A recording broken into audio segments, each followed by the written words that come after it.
Toto alifungua boksi bila kujua anamfungulia shetani aingie ndani ya mwili wake.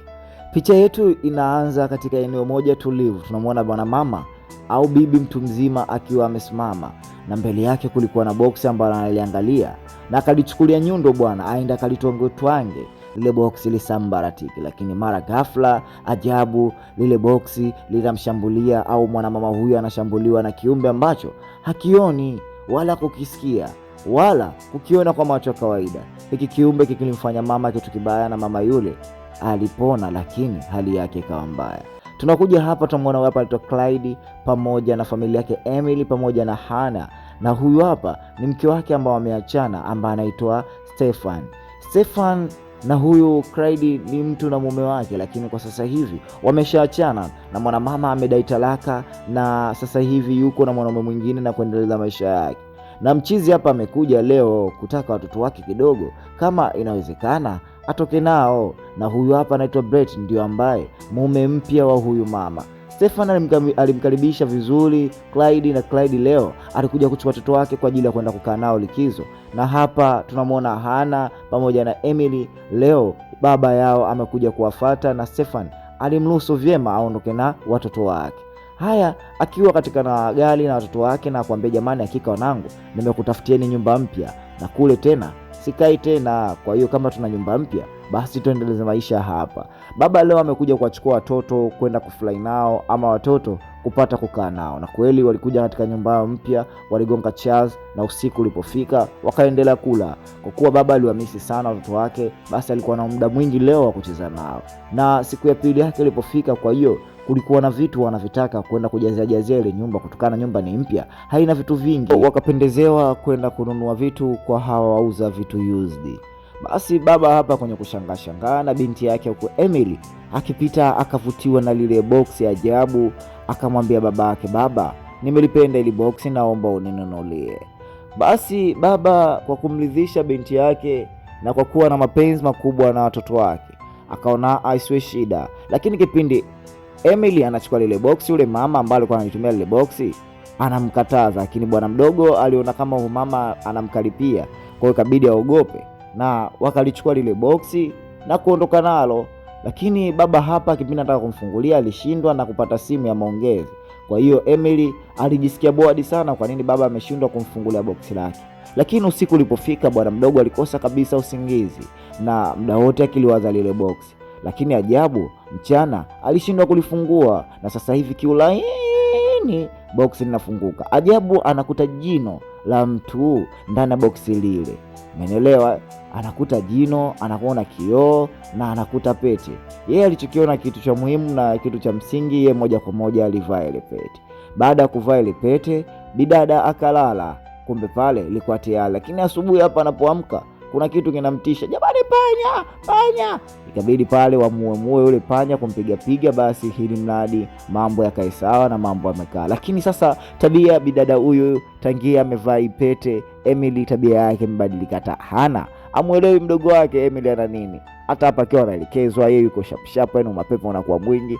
Bwana ana likizo ya siku ngapi, 2-3 ya wiki moja ikaisha, na mshua akamrudisha watoto kwa mama yao, kwa binti Stefan, na yeye kurudi zake huku na kuendelea na majukumu yake ya kawaida, japo upweke kwa kuwa watoto alishawazoea, na kwa kuwa huyu mzee yeye kazi zake ni basketball na nini. Basi mabinti huku tena siku zao zikaendelea na mambo yakazidi kukatika, na wiki nyingine ikataka kukaribia tena, na baba tena akaja kuwachukua kama jinsi ilivyokuwa kawaida. Lakini leo wanarudi hapa, ajabu, anakuta nyumba kama kuna vitu vingi vimevunjika. Baba alishangaa na taharuki, nani alivunja vitu? Lakini sawa, wakapotezea wakaka mazingira sawa. Unajua tena wazungu waaminigi uchawi. Usiku ulipofika tena kwa Emily, anasikia sauti zinamwita na lile boksi lilijifungua lenyewe kama jinsi mlivyoliona. Haya, asubuhi yake ilipofika, bwana mkubwa akaendelea na mambo yake ya hapa na pale akifanya mahojiano, lakini alimuita binti yake kama mara 3 na binti yake alishindwa. Lakini binti yake tulimuona kama alibadilika pale kwenye kile kioo, lakini alipomshika binti alirudi kuwa sawa vile. Yani na maana huyu shetani anaanza kumpelekesha na kuanza kumsumbua mtoto wake. Sasa kwenye kula hapa mtoto anakula haraka sana mpaka baba anashangaa. Ikabidi amwambie, hey, usile haraka, kula taratibu. Sasa bwana mdogo alichukia na kumchoma babake na uma kwenye mkono, jambo ambalo lilimfanya Hana ajisikie huyu Emily ana kitu gani, yani mpaka anataka kumfanyia baba hivi. Lakini jambo hili kwa wazungu ni kawaida sana, mtoto anaweza kumjibu babake vyote anavyoweza. Na asubuhi yake Hana akiwa anapiga mswaki, anaona kama vipepeo sio vipepeo, balale sio balale, lakini wengi wanatoka katika chumba cha Emily. Alimuita babake, walimkuta Emily amelikumbatia ile box na wadudu wamejaa chumba kizima, jambo ambalo lilikuwa la ajabu sana. Lakini mzee alifunga mlango na kumtoa mwanae, lakini maaskari pale walifika na kuchukua baadhi ya maneno na kujua namna gani ya kwenda kufanya haya. Baba alimchukua tena mtoto na kumwambia, Stefan, watoto wamebadilika sana, lakini nimekuregeshea sidhani. Lakini mama alihisi kama mchizi analia wivu kutokana sasa hivi mama ana penzi jipya bwana. Kwa hiyo akamwambia, bwana, hakuna, licha kama tupo mbali lakini hajabadilika kihivyo, mimi nitapambana naye.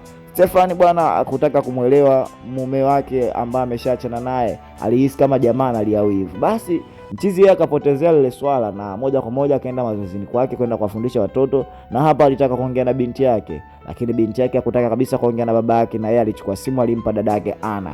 Emily amekuwa na kisilani na amebadilika moja kwa moja. Baba aliongea mambo mengi, nataka nimuombe radhi kwa mfumo ambao nimemuonyeshia juzi kumpigia kelele pale kwenye kula, lakini mtoto hakutaka kumuelewa babake. Baba alirudi hapa akaliona lile box ambalo mwanae linampa miujiza. Kuangalia vizuri baba na kulifungua, hakuona kitu kikubwa sana cha maana, na akalipotezea bwana. Na mwisho wa siku baba anarudi mdogo hapa, anamuona binti yake hapa akiwa na pete, na pete hii binti amevaa mkononi. Kwa hiyo ugomvi yeye binti yake ni box, lakini alivyompelekea ile box binti yake, asa ile box mtoto mwanafunzi mwingine alifungua bwana, akataka kumtia kibao. Yaani ukilishika ile box bila ruksa ya Emily ni ngumi tu. Basi ikabidi mwalimu amuite mzazi wake bwana, akamwita huyo mzazi akamwambia, bwana Clyde, mwanao amekuwa mtu mbaya sana sasa hivi na hatumuelewi, ana shida gani? Yaani mzee kachukua tu box anataka kuliangalia, anataka kupigana naye, anampiga vibaya. Mwalimu akamwambia basi sawa. Basi kwa sababu Stefan aliambiwa tabia za mwanae hakuona isiwe kubwa, leo mwalimu amelichukua lile boksi kaenda nalo mpaka nyumbani kwake na kuliweka. Ajabu, upepo wa hatari unamuingilia ndani, na alipotaka kulifungua ile boksi, hatari nzito mwalimu inamtokea. Mara ghafla anaanza kushambuliwa na kiumbe ambaye yeye mwenyewe hamjui kiumbe anatokea wapi. Ule mzimu ulimuua mwalimu moja kwa moja. Asubuhi yake baba anampa habari binti yake kumwambia, Emily, mwalimu wako amekufa. Hakuonyesha hata chembe ya kushtuka kama mwalimu amekufa labda alie au huzunike. Anaambia sawa, ndio kifo ndio kitu ambacho kilimstahiki, kwa sababu mwalimu hana adabu, anachukua vitu vya watu. Ajili ile box mimi kwangu kuna rafiki yangu mule ndani, yeye analichukuaje wakati anajua mimi kule ndani kuna shoga yangu mwenyewe naongea naye. Baba anamwambia, wewe shoga yako ni shoga gani ambao mimi baba yako siwezi kumuona? Muite basi wewe rafiki yako na mimi nimuone. Baba anazidi kumapproach mwanae, ili mtoto amwambie babake kila kinachoendelea. Mtoto anamwambia, hakika huyo rafiki yangu naongea naye mimi mwenyewe tu, na huyo ni binafsi yangu mimi na yeye, kwa watu wengine huaga atokei wala haonekani. Baba akaona hizi tabia hizi mtoto kazitolea wapi? Yote kutokana na ile box akalichukua kaenda akalitupa. Umeelewa? Baba alivyolitupa lile boksi, anarudi huku, binti yake anamuuliza boksi liko wapi? Baba ile boksi hana. Bidada akakasirika bwana, na hapa akampita babake kama mjui, kwa sababu baba ametenganisha yeye furaha yake na shoga yake. Na mwisho wa siku hapa hata kuna adhabu inataka kutokea, anapigwa kibao, na amuona baba kama yeye ndo kasababisha, kwa sababu baba kaliondoa lile boksi. Kwa hiyo ndo maana yeye anashambuliwa. Akamwambia baba, hebu mpe anachokitaka, la sivyo huyu atatufanya jambo tofauti. Basi Emily alienda moja kwa moja mpaka babake alipolitupa ile box na kulichukua. Lakini hapa ajabu, vipepeo vingi vinakuja tena.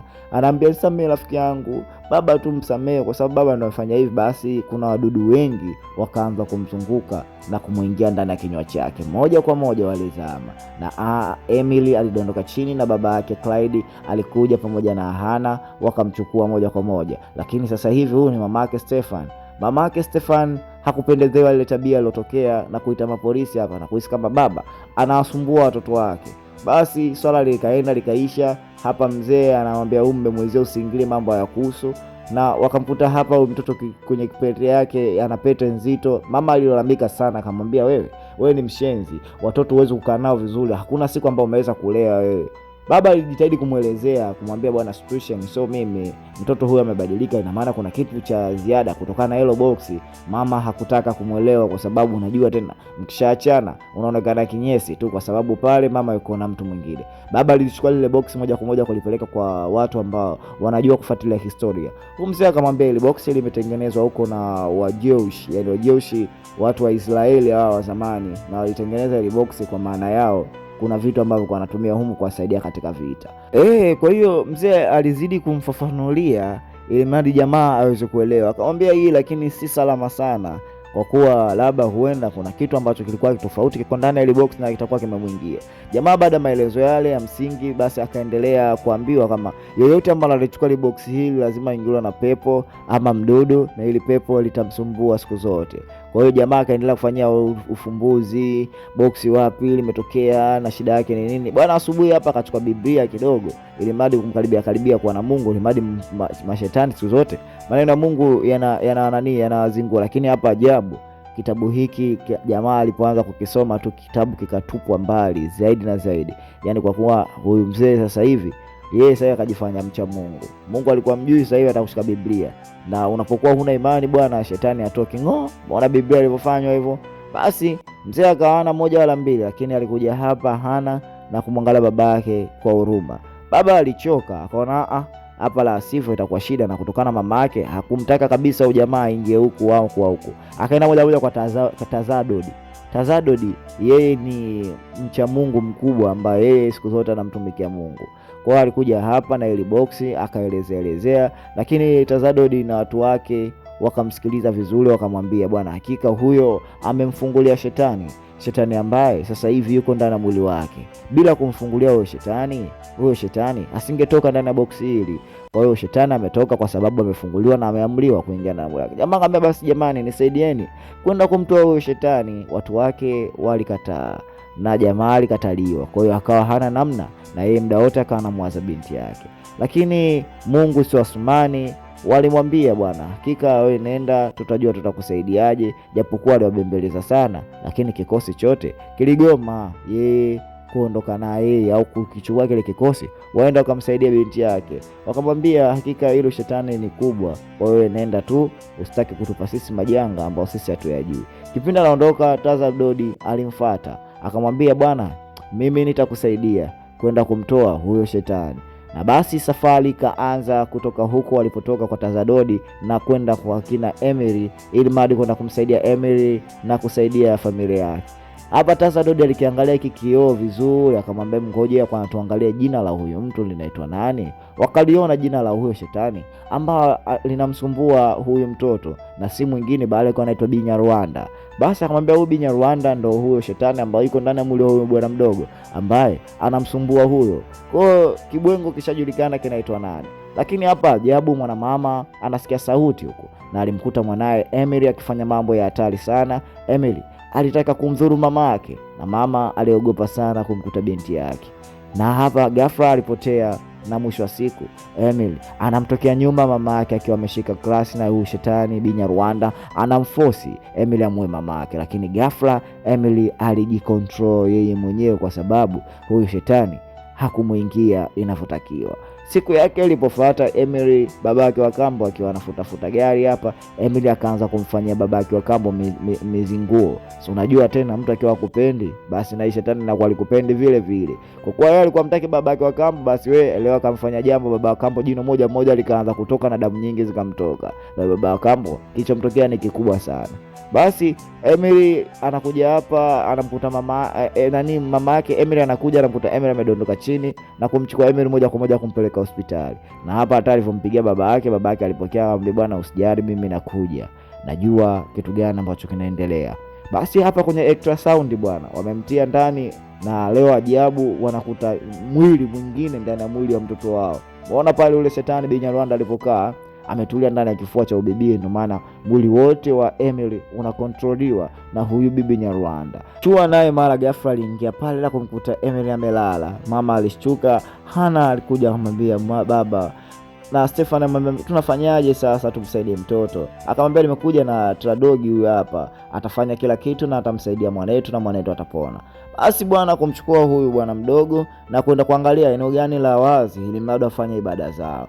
Kweli Mungu aliwajalia, Tradogi akamwambia hakika atapona, kuanza kufanya ibada zake na kuvaa nguo zake za kiroho cha Mungu, yani hapa aanze kisomo moja kwa moja. Lakini ghafla huyu shetani Binyarwanda akaanza kushambulia watu na kuanza kupiga watu. Yani ushetani alikuwa on fire, yani sio mchezo, yani sio vitu tu vya kuviongea, hivi vitu ni vigumu sana. Shetani amejidhihirisha katika sura huyu bwana mdogo na akaanza kukimbia. Baba alimfuatilia binti yake kwa kuwa anampenda sana na kumkubali sana, akamwambia liwalo na liwe, mimi lazima nikufuate. Huyu shetani anamwambia baba unaniogopa? Na mwisho wa siku alipambana naye na kumweka katika kinyambanzi. Binyarwanda hana sehemu ya kwenda, lakini baba alimwamuru huyu shetani atoke kwa mwanae na aingie kwake yeye, kwa sababu itakuwa rahisi sana kutibiwa. Na kweli shetani alitoka kule na pete kadondoka. Mzee Tradogi aliendelea kupiga dua, bwana piga dua, lakini shetani aliingia moja kwa moja katika mwili wa huyu mzee. Na hapa mwisho wa siku shetani anakili amri ya Mungu na anatoka katika mwili wa huyu jamaa, huyu mzee moja kwa moja. Mwangalie Binyarwanda na kuingia katika box, na mzee Clyde anarudi tena katika hali yake ya kawaida, na anakuwa Clyde tayari ameshamsaidia mwanae, yani mwanae sasa hivi ameshapona. Tradogi alichukua ile box lake na kumaliza shughuli yake ya kiucha Mungu. Na hapa ndipo mama Stefan aliona ujamaa hana baya, ujamaa sasa hivi yuko vizuri, na kwa kuwa amepambania maisha ya watoto wake wote, mama Stefan alimkubalia tena mume wake na kurudi tena mapenzini na maisha yao yakaanza tena upya. Wanangu, msisahau basi kusubscribe kama mara ya kwanza kuungana nami katika channel yetu hii hapa Tam TV Recap, kwa recap nyingi na zaidi zenye kusisimua kama hivi. Tradogi bwana anaongea na simu na akiwa hana moja wala mbili, akiwa amepigiwa na niyo ongela na akiondoka na ule shetani. Lakini Tradogi naye kinamtokea jambo zito sana. Ina maana huyu shetani bado ndio ambaye anaendelea kufanya mambo haya kwa watoto wote wadogo. Tradogi ajabu, na yeye akiwa yuko barabarani gari kubwa linakuja linamgonga na ajali inapatikana, na maana ile box litapata tena mmiliki mwingine mpya wa kulichukua, na huyu shetani atafunguliwa tena na kuingia katika mwili wa binadamu mwingine na kuendelea kumtisha. Lakini hapo inakuwa story yetu imeishia hapo. Chao, tukutane tena wakati mwingine hapa Tam TV Recap.